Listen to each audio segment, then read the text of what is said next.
33-26. Clay Sequeira going deep on the first play, and the pass is caught, and it is going to be a touchdown.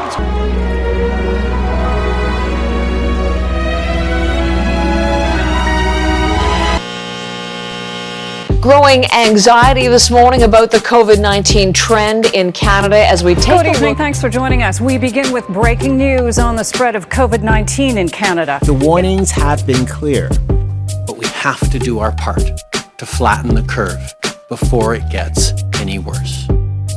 With COVID-19 surging through the summer, U Sports was forced to cancel their fall sports schedule, including the 2020 football season, leaving quarterback Clay Sequeira with a decision to make about his remaining eligibility.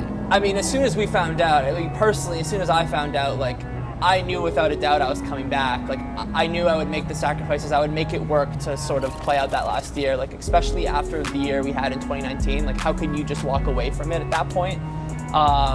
And so I think, obviously, I knew it would be a bit of a grind, and I knew it would be a bit of a mental sacrifice, and I'd be kind of foregoing maybe a career and stuff in the short term.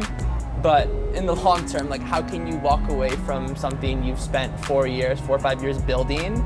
The relationships you have on the team, with the coaching staff, with everyone, it was a no-brainer to me. And I think I can speak on behalf of everyone, the core of the team.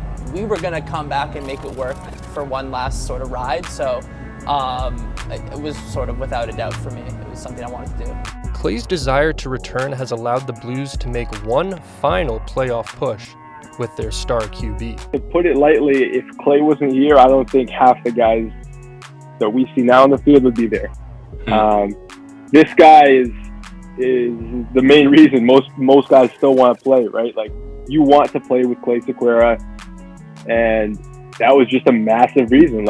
He puts drive into our team and into the guys to come out in the field every day. Just like I was saying, during COVID, he's on guys. He's getting them out. He's doing his job to make the team better every day. And he makes guys want to win, but he also brings guys to the team that even want to win more, right? Because he's the magnet that's pulling everyone together, and it's a big deal. Despite leading the team and his individual success, Clay's sights are set much higher for the 2021 OUA season. I think our group has different expectations this year. I think 2019 was one of those years that we sort of realized what our potential was. And so I think it was a great stepping stone for the program and for the group, but I think this time around, that is our floor. I think we want to obviously make a playoff run, we want to win a Yates Cup. And so I think going into this year, I think in years past, our expectations for our program has been different, and this time around, we know what to expect, and we have a bar that's been raised, and we sort of expect to meet those goals this time around.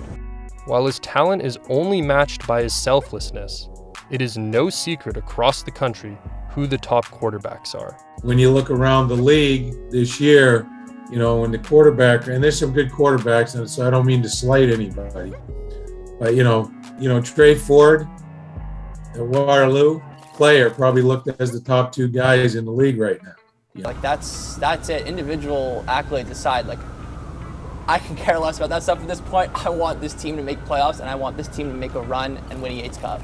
With Toronto's season less than a month away, the only questions left will be answered on the field. We have a great system. We have a great coaching staff. We have depth. We have a bunch of guys who are ready to step up and play. We've been waiting for their opportunity. So there's guys who are super hungry to get out there. And in fact, probably the biggest change that came about last time we played was, in my first year here, we lost games and it didn't really seem to bother me. Okay. Well, it bothered people the last time we were on the field.